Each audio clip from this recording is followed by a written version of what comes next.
Hey, Terry, welcome to the show. Thanks so much for being on. Thank you for having me.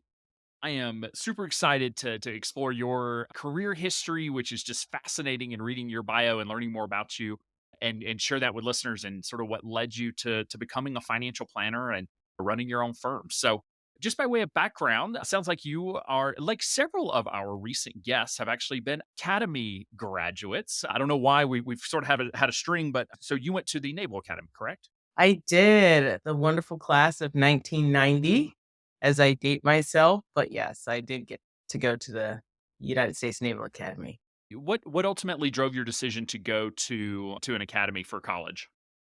So for me, quite honestly, it was a matter of wanting to be in the military and not being able to afford anything else and understanding being smart enough to know I didn't want to be in debt. So Mhm. but ultimately, I wanted to be in the military, and after talking too much in class one day, found out that my professor in high school was a blue and gold officer and offered, say, "Don't enlist in the Air Force. Why don't you become an officer?" And that's kind of how I got started on that path. I wanted to be an astronaut Okay. and and be a pilot, and so since the first astronauts were Navy and Marine Corps pilots, I said, "Well, then I need to go to the Naval Academy," and so that's kinda how that worked out. That's amazing. My brother wanted to fly as well, and so he tried to get into the Air Force Academy, but when his appointment came through, it came for the Naval Academy, which I don't even think anyone told him like, "Hey, you instead of Colorado Springs, you may end up in Maryland." Right. But yeah, I mean, that is like I think the Naval Academy is still listed as the hardest school to graduate from because it is essentially Ivy League academics while also being the Ivy League equivalent of physical constant exercise and movement and that sort of thing. So I'm just curious, like what guess what do you feel like was in yourself to be able to not only survive but thrive in that environment? Because a lot of people don't make it. I mean, the select make it in and then the select make it out. Right. To thrive in that environment, well, not wanting to be where I was. I did grow up on the lower end of the economic spectrum in this country, and I wanted at that time, I wanted to fly, I wanted to be an astronaut. And I knew I had the wherewithal to make it academically. I was a varsity athlete throughout high school, so that kind of helped in terms of the physical side of it, but really just understanding where I was going. For me as an African American woman, understanding where I was and that this was an opportunity to elevate myself economically. And I wanted to be an officer. I enjoyed the leadership. I enjoyed understanding that to be a good leader, you had to understand how to be a good follower. And back then I was much more black and white about a lot of things. So that kind of helped me a bit, but I just knew I wanted more than what I had. I wanted to be in the military and I wanted to be an astronaut, and that fit the bill. And also for me, academically and financially, it wasn't, and even in terms of family support, it wasn't so far away. I mean, I applied to the Air Force Academy also. I did get an appointment there also. And for me, understanding where I was coming from culturally, it just made more sense for me to go to the Naval Academy because of the issues I mentioned before, but it was only an 8-hour bus ride away from home. Oh, So I knew I was that was an additional pressure on my family I didn't have to worry about. So there were several reasons, but I enjoyed it and it was turned out to be the best academy. So there you have it. there you go. Heard it from the source. So, tell me about I mean, ultimately, you had this dream of being a pilot and being an astronaut, which I know that dream is probably what held things together at times. Tell me about your path to becoming a pilot then. Well, that was quite interesting. I have to be very specific. I wasn't necessarily a pilot. I ultimately ended up being a naval flight officer because I did not have 20/20 vision. Hmm, And so our junior year at the academy, you have something called service selection, and I was able to select naval flight officer at that time because I didn't have the vision and was carted off to Pensacola, Florida, where I went through flight training, and that was an adventure, and ultimately, by the time I finished flight training and was ready to transition to my ultimate aircraft, the government was talking about repealing the combat exclusion laws. So by Because the time I women was couldn't go to combat at that That's time. right.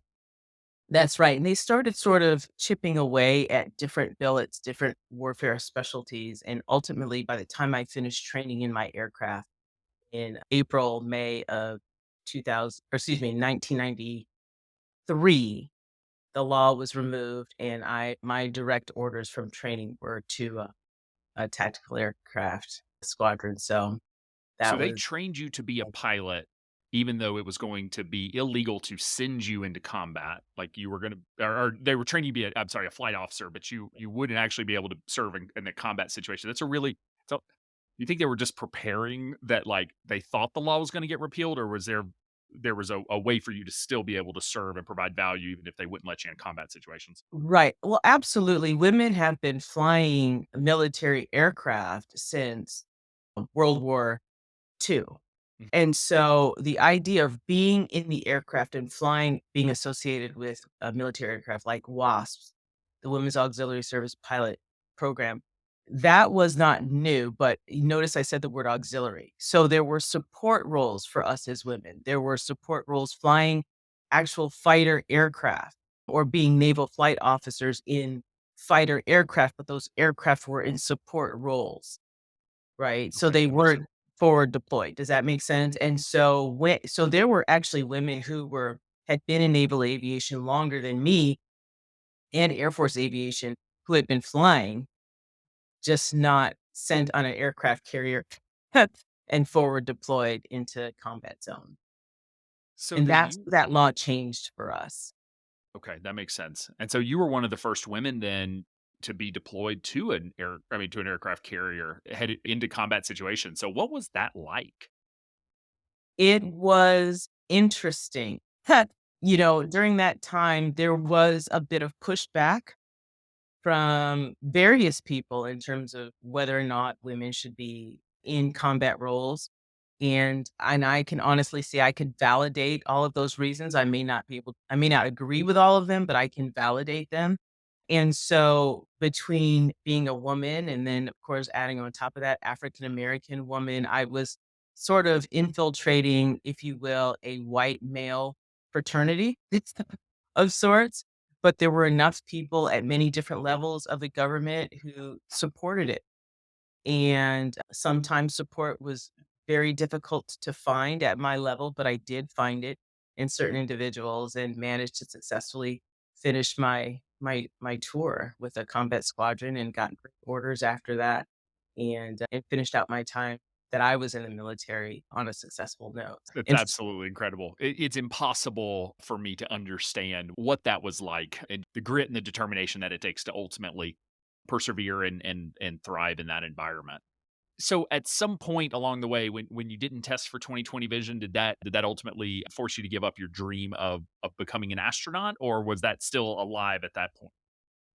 actually, it was still alive at that point. And then, as you get older and you experience life, you start to really kind of develop your priorities. Mhm. And for me, before I had finished my first combat tour, I'd gotten married and decided that there were things I wanted in life. And for me, there was this sort of transition. I was very observant. And just as a quick backstory, many times at the academy, you may have heard the stories going into your sophomore, junior, senior year, you do training. And at the time that I was doing training, I saw women who were senior military officers, but I seldom saw women who were both successful moms, wives, in a great, awesome covenant relationship with their spouse, right? And successful military officers in a warfare specialty. So whenever I went someplace, I saw a woman who was a general unrestricted line officer who was great. That's mostly the logistics or the administrative side of the service. I saw more of that, but those women were single, single moms, divorced. Mm. And that doesn't mean that that's what it was across the board, but that's what I saw, Sure, that was the right? model. And I thought to myself, "I don't want that, I want all of it. So how do I have all Mm. of it?" And my father-in-law told me later, like, he goes, "You can have it all, but you can't have it all at once." Yeah. So so as I neared the end of my first stretch of 8 years, I decided that this has been an awesome adventure and I'm going to move on to something different. Okay. And that's kind of how that, but I'm still a nerd, or at least I try to be. I- Understood. So, what was your next step after, getting out of the military? so for me, I decided, well, what is I want to do, and came across an individual who was a recruiter for Merrill Lynch.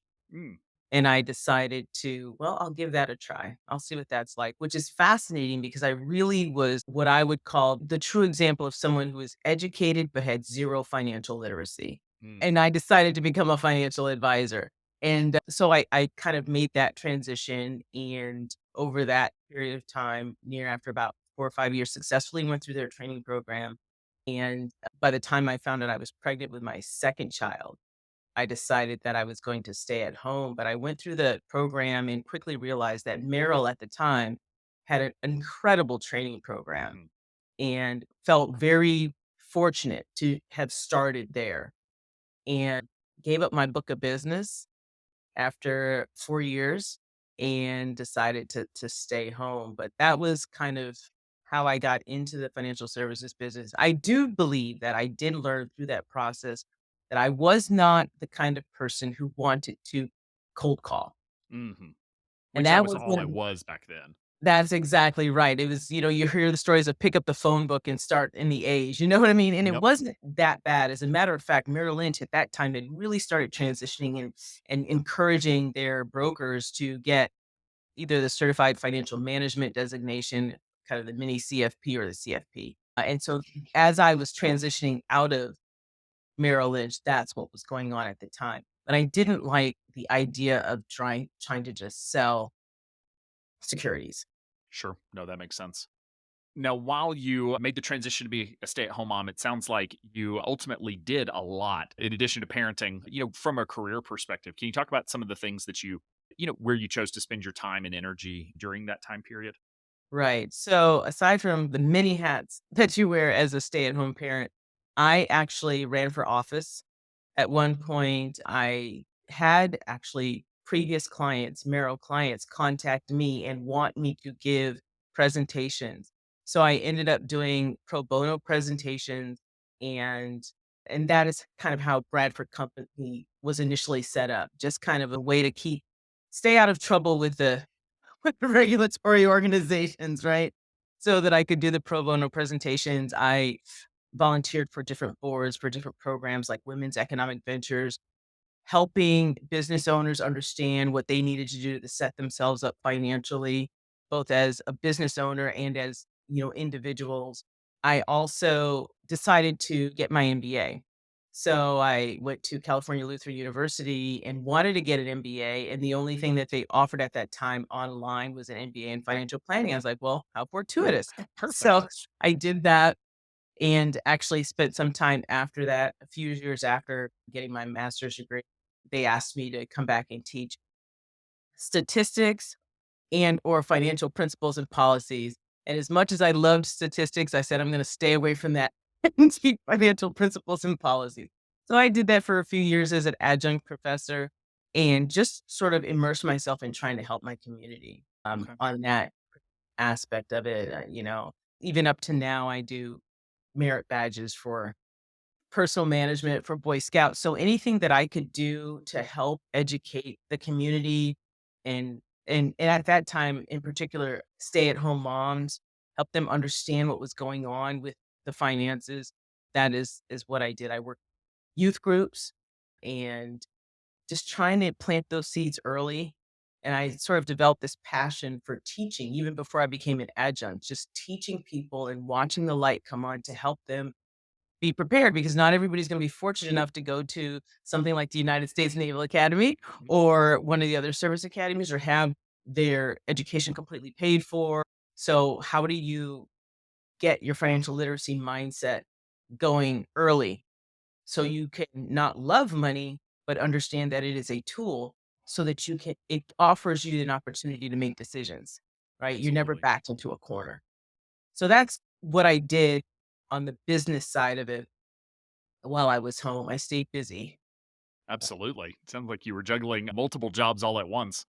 At what point did Bradford Crane like, when did your company become registered, like, as an RIA? Did that happen early on, or did that happen later? It did. It actually, like I said, even though in the very beginning, back in 2004 is when I established the company, right? So And you even at established that it as an time, RIA. right, Okay. but in California. So I wasn't generating any real revenue. Like I said, it really was a matter of trying to stay out of trouble.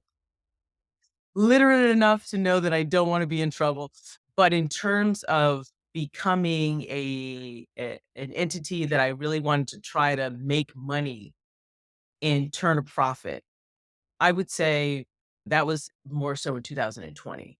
So throughout those years where my primary job was to to take care of my kiddos and my family and my house, it was sort of lying dormant. And I was in California and I moved to Washington State in 2017 and really started to invest in the company as a profiting enterprise in 2020. Okay. So, yeah, so it was 16 years that you had an RIA, somewhat dormant, but also there to, again, to protect you in the possibility that you accidentally give investment advice from stage and such. So that makes a lot of sense. Tell me about Allied Approach Group, which is a company that you co-founded. Tell me just about the company and sort of the work you do there. Right. So Allied Approach Group came about as a necessity, quite honestly. My husband is a test pilot. He's an experimental test pilot.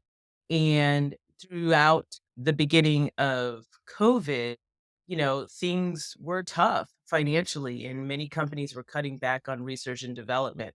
And so his company where he worked offered him an opportunity to become an independent contractor, but they were terms that I was smart enough to know were not good. So we took our toys and we started our own company. And quite honestly, Allied Approach Group sort of developed, it was dormant for years. And then back in 2021, we decided, yeah, let's do this. And so I became the financial officer. I actually am a majority owner of that particular company. And what we do is we offer human resources support and more so personnel support in engineering, consultation support, flight test support, instrumentation support for experimental projects. And so, for instance, one project we worked on was Aviation's Alice aircraft. I don't know if you, back in September, was the first flight of the all electric aircraft. It was twin engine, electric soup to nuts in Moses Lake, Washington. Well, that was our project. And Okay. so these are the kinds of things we do. We resource and subcontract to other pilots, other instrumentation engineers, and we support flight test projects.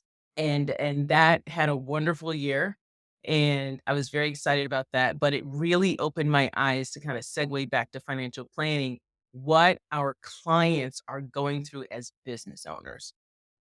There's the new commercial out where you see the person, the big stack of sticky notes, putting sticky notes on everything that the business owner has to do. Yep. And I had to actually experience that as an owner of an organization that combined efforts of several subject matter experts who didn't understand fully the risks to individuals or companies when coming up with novel ideas. And so I was the insurance person, I was the legal person, I was the IT person, I was the HR person. I set up the 401ks for us, and so it was an in-depth exercise in not only setting up our business, but understanding what our clients are going through. It's one thing to be able to answer the question on a test. Mhm. It's another thing to understand all of the different resources you need to tap into to get to the correct answer and keep everybody out of trouble and alive for what we were doing. Yeah, So, absolutely. Yeah, there's extra level of table stakes in that line of work compared to what I do, what we do as financial planners. mhm. So you've listed about, I don't know, 10 different jobs now that you currently have where, I mean, and I don't say that just because you mentioned earlier to me that you're a taekwondo mom, you're doing all this pro bono work with the Boy Scouts and presentations, and there's two companies, and like, how are you managing your time? Like, how do you approach time management? Because that is that's more than it seems like two people could do or three Mhm. people, much less just one. So just talk to me about how you're managing and prioritizing your time with all of this. Well, I think one of the things that I mentioned earlier when we spoke and when I spoke to other folks at XYPN is that I had to be okay with my financial planning business taking a back seat. So I Mm, was still involved in financial planning because I was doing it for Allied Approach Group and I was doing it for my family. And quite honestly, I even gave a presentation at a symposium for test pilots to teach them what they needed to do as very working in a gig economy. How do you set yourself up for success? But it has been a humbling process, Alan, because like you mentioned, I was dormant for about 16 years, really. And then I had an opportunity to really take off and I had to step back. And so I manage my time by looking at the priority. There's this sort of illustration that you'll hear aviators talk about having a bucket of tasks. hmm And the most important tasks are at the bottom of the bucket. And then as your bucket fills up, the stuff that's not as important kind of falls off to the wayside and you're okay because the core tasks are being handled. And that's kind of what I had to do. It was directed by what my priorities were. And as a result, what I'm finding is that I'm actually attracting clients who are also like that. Mm, And I'm very honest with them about whatever my timeline might be. And last year, I had a great opportunity to talk to Arlene, and I was like, Arlene, I'm dying here. I have got so many people who want to work with me, and I'm so blessed. So I don't want to complain, but I can't. I gotta. She says, make a wait list. Make a wait list. Stick to your priorities, but make a wait list so that you can be honest and sincere and true to your potential clients. And so I did that. I create wait lists. I create time to just be down, though it can be very painful. Like I told you, took a week off to go celebrate with a daughter and just graduated from college. And so that is really what I've had to do. I've had to just keep my priorities in mind, create a wait list, and take care of myself. I take care of myself by kicking things and people. absolutely. So Nothing better than that. And shout out to Arlene Moss, who's the executive business coach here at XYPN. And yeah, she has a gift for hearing all the stress and just being like, "Well, here, like, have you thought about this thing?" It's like, oh my gosh, like, oh yes, that's exactly what I need to do. great. So let's talk about sort of the ramp up of your planning firm because it sounds like 2019, 2020, you started to push into it and then COVID happened. And so, but tell me about the pre-COVID sort of time period and Right. I guess just what it looks like for you to start leaning into the financial planning business more and begin to start ramping. Okay, so what I really had to do during that time was, I would say probably like 2018, mid 2018. I had to take a step back and look at how I was going to reach out and let people know I was in the community, right? Yeah. And so what I did was I started a website, I started a blog because I loved writing about things. I would drive around with my kids and I would hear things. I'd hear stories on the radio and or watch the news and I'm like, somebody needs to write an article about that. Somebody needs to research that so that it can be real and relatable to the average person who may or may not be financially literate. Right? So I started the blog, peaceofmindwaypoints.com. So I started doing that. I also connected with another financial planning firm locally and said, "Hey, listen, this is what I'm trying to do. Do you have you considered working with somebody who's exclusively a financial planner?" So I tried doing that. I also spent time offering my services as a guest speaker. So if some and I would do it for a minimal amount just to get myself out there and in front of folks. But I found that really writing and creating a blog and researching information made me better prepared to field gather clients because I had something to talk about. It was fascinating. I remember talking with it wasn't Rotary. It may have been a Rotary group, but I had been invited to an online meeting with them. And I remember telling them this whole COVID thing is going to last a while. And this is right Mhm. after we shut down. And just planting those seeds in different places with people of influence within my community sort of helped me get my name out there. So while I'm in the negative cash flow phase, I'm doing things that don't cost money. And Because that's you were kind in a of new how it community, right? started. Because you had said R you moved to Washington State, so this was Right, a fairly new community for you anyway. right. It was new community. The people up here did not know me as the crazed woman in the excursion, with the kids, dropping them off, picking them up. Like, right, they didn't know me. So up here, I had to kind of reestablish myself. And that's just kind of, how I did it because I was like, "Oh, I don't know anybody to really network." I did stay involved with FPA, absolutely, and I bit the bullet and I went negative cash flow initially and got involved with XYPN Sure. because, as I mentioned probably before in conversations, I just didn't have the bandwidth to make sure that I was using all of the platforms in a compliant manner, and I didn't need that headache, right? Yep. So I just join XYPN and dive in, and that's essentially what happened. Okay. That's awesome. So, yeah, so you're getting going, you're meeting a lot of folks, COVID's happening, your other business is ramping, so you're really busy there.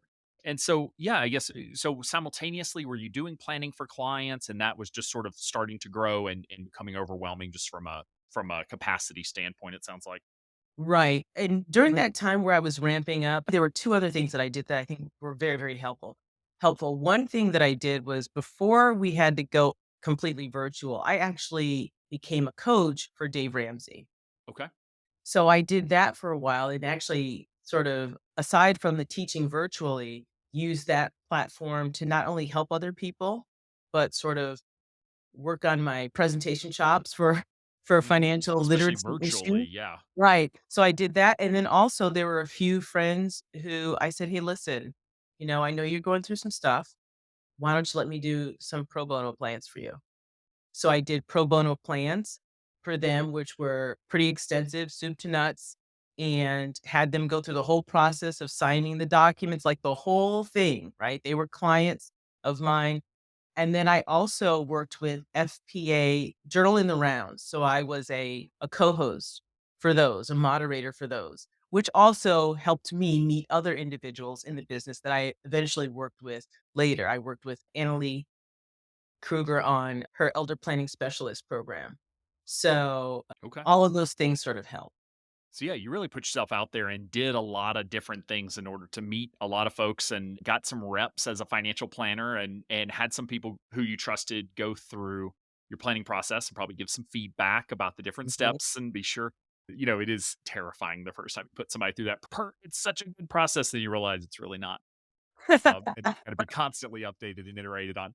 Right. So fast forward a little bit, you've met all these folks, you're starting to grow. Like where ultimately, you said you got so busy that you ultimately went on a wait list. Like where did you see success in terms of those clients finding you? Like how were they ultimately finding you for financial planning services? They were quite honestly, they were finding me through the XYPN portal Hmm.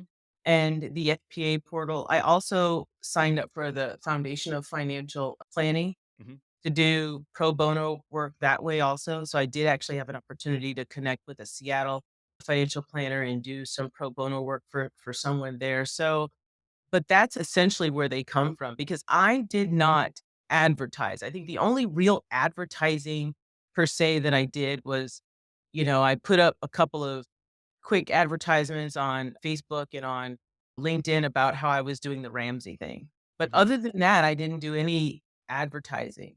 And so what really started happening and why there was the need for that wait list was because as people were getting referred to me, I was also working on Allied Approach Group. And so, like you said, I mean, just having the 2 jobs, right? Yeah. And trying to keep things straight in my head, it just was too much, and so that's at that point when I had to talk to Arlene. I'm like, Give me I need something. What do I do? How about a wait list? Right? And I found that because of my efforts in what I like to think is quality work that I presented to clients or what people heard about me or maybe the bio, people wanted to wait. They were willing to wait. And then they would call me back, "Hey, how far along are we on the on the list?" Which Am was I a having a good good time? thing. And Yeah. I had to be okay with slowing down because there were opportunities. There were opportunities for other podcasts, but I would not have been able to turn in quality work. Mhm. And Yeah, I that's a think really that's hard one way to realization. sink yourself, right? Yeah. Is to turn in terrible work. So I took the break. So, fast forward to today, what percentage of your time is spent on the financial planning business, and then what percentage of your time is maybe in Allied Approach Group, and then sort of the rest of your various time Mhm. commitments? Right. So right now, I would probably say 90% of my time doing business work is my financial planning firm. So Okay. I've been able to kind of come back full service, which is the beauty of this business. Hmm. If you're your own person, right? If Yes. you're not working for somebody else, excuse me, as an entrepreneur, you can for me, now this is just me, I was able to be flexible and do what my family needed when they needed it. And there aren't too many professions where you can do that. You're your own boss. And so right now I'm back to, 90% financial planning and I'm able to manage my time with my business and my family the way that I want to. Allied Approach Group is wonderful and it goes in fits and starts, right, as projects go. But that's probably the percentage I would say now. Yeah, you're right that it is the beauty of this profession, particularly if you own your own businesses and sort of have built a very successful job for yourself. Is that ultimately you can ramp up, ramp down when something comes in from Allied Approach Group, and you're like, oh goodness, for the next quarter, I'm going to be buried over there. Okay, well, we're not taking new clients next quarter.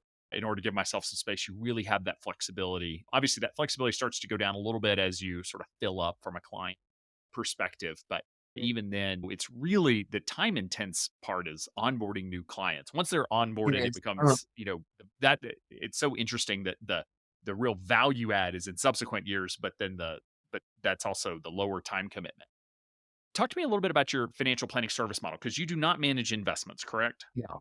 No, So I do not manage investments. And for that very reason, pardon me, I don't manage my investments. And my husband's so funny. He's like, you should really start managing investments. I'm like, are you kidding me? I've got free time between 2:30 and 2:45 in the morning.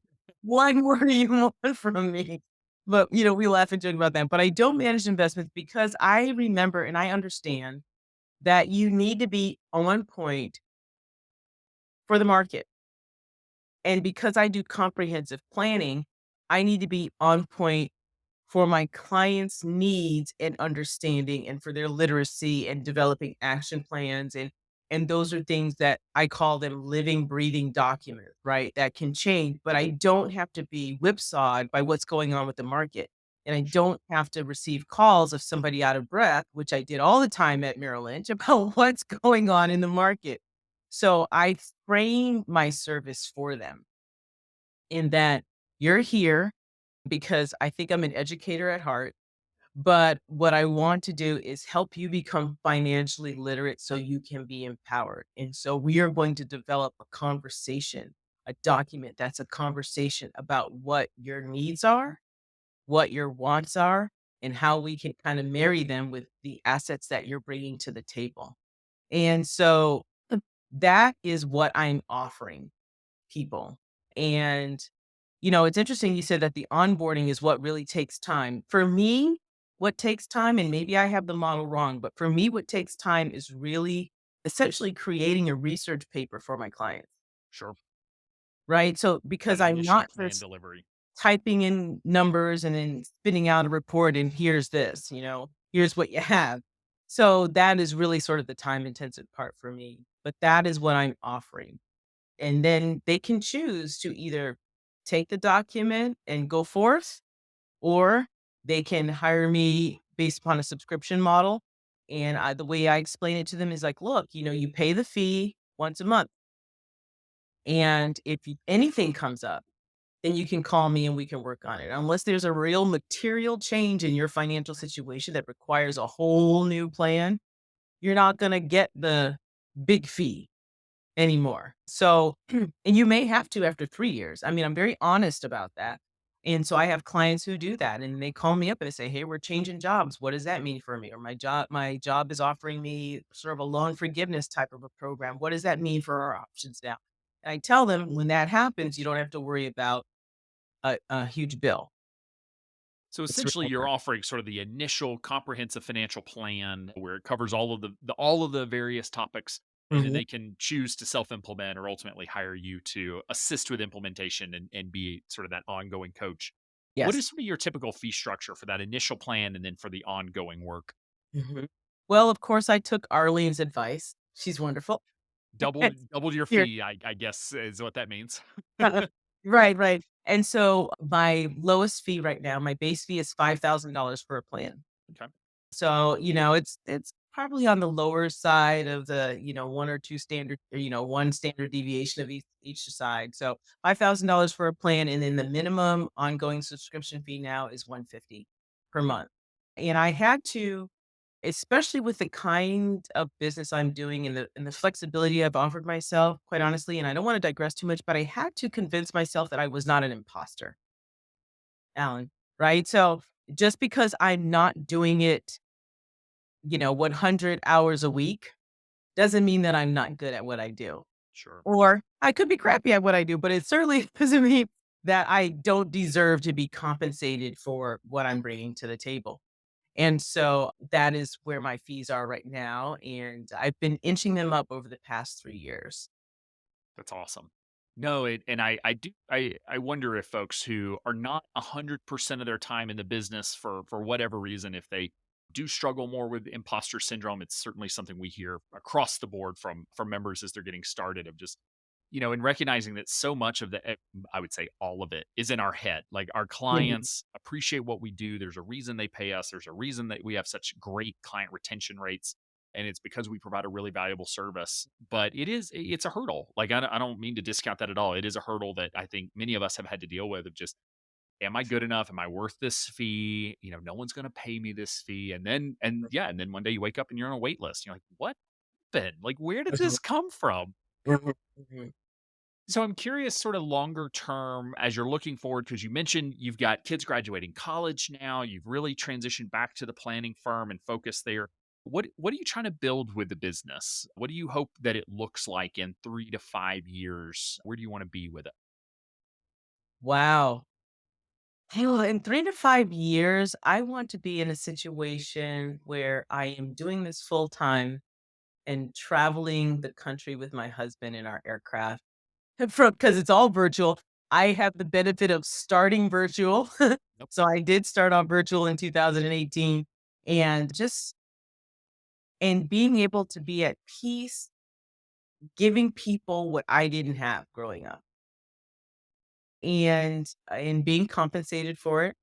You notice I'm talking more about the touchy-feely aspects of enjoying what I'm doing, not necessarily, "Oh, I wanna make X amount of dollars," because I firmly believe that that is not where the happiness is. I do wanna make money, and I do and I wanna be compensated for what I do, but I wanna feel good about it, and I don't wanna be exhausted, and I don't wanna pick up a phone when someone calls and just be like, "Oh, it's this person again," but I have to be nice because I I gotta need pay the my money. light. Yep. Right.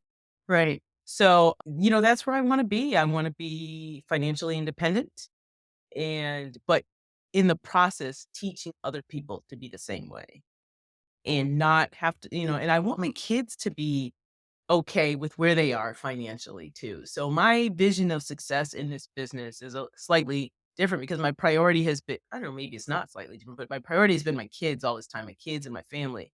And Yeah. as I see them branching out and being financially okay themselves, I feel like the plan it's taken a while because it takes, 20 years to get them out of the house, but but but that is part of the success.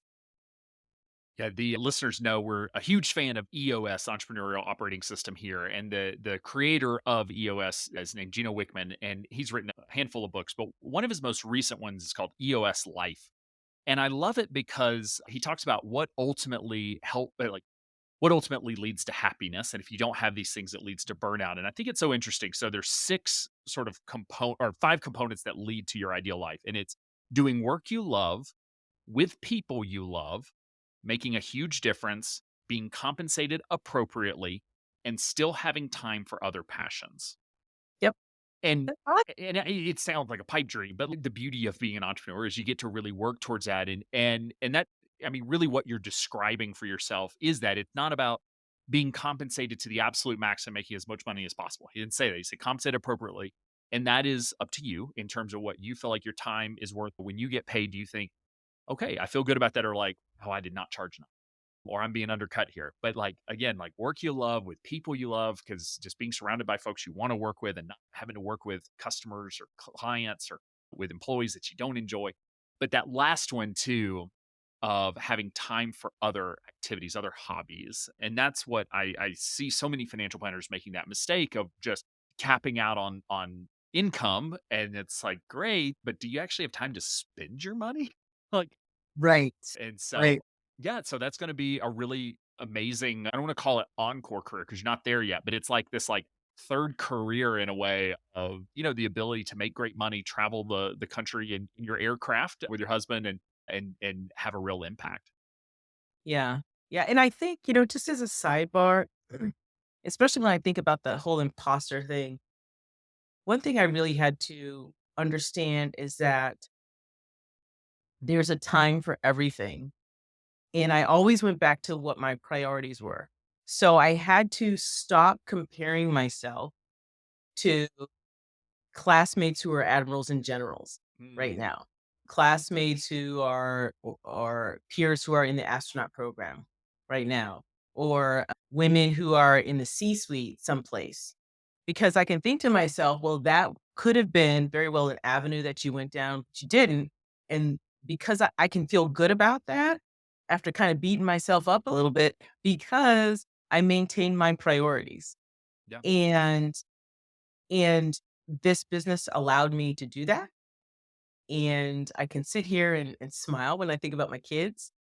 Trust me, they all were teenagers. With there's it's stuff that happened today, tomorrow, or again, right? So, there were challenges, and there's challenges to sticking to your priorities because there are things you Yeah. can't go for. There's the podcast I couldn't do. There's the opportunity to teach that I couldn't take. But in the end, ultimately, like you said, I'll get to, hopefully in a few years, travel with my husband, teach, and help other people have what I didn't have growing up. I love that point because I think it is so easy to play the comparison game, and we just don't know what's under the hood of what we're comparing ourselves to, and how many folks made it to admiral and thought, "Gosh, why did I do this?" They kind of wake up one day and you're like, I didn't follow my dreams. I didn't follow my priorities. I really wish I had what Terry has." And it's so easy to play that game of back and forth. And I commend you on spending the time and energy on figuring out what you really want. And I think that's the hardest thing. I mean, I think we take for granted that we're like, "All right, clients, what do you want out of life? Oh, you want to retire at 55? Okay, let's move on."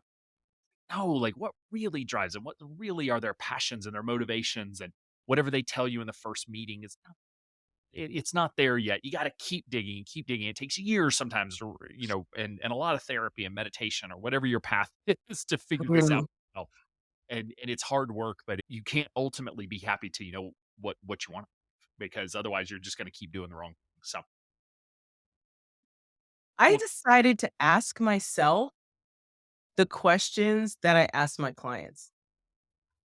I love that. Ask yourself the questions you ask your clients, and then and see where you end up. And not just for finance, right? Not just the money. We don't want to see just the statements. We want to understand what's going on with them, what makes them tick. I always tell them, like, look, it's like a your financial plan. My thought process when I'm working with you is like I'm trying to solve a Rubik's Cube. I'm trying to solve a Rubik's Cube, and sometimes you get one side figured out, and then you got to mess it up to get the other side and figure that out. And Right. so it's a process, and listen to yourself. You listen to your clients, do yourself the same favor.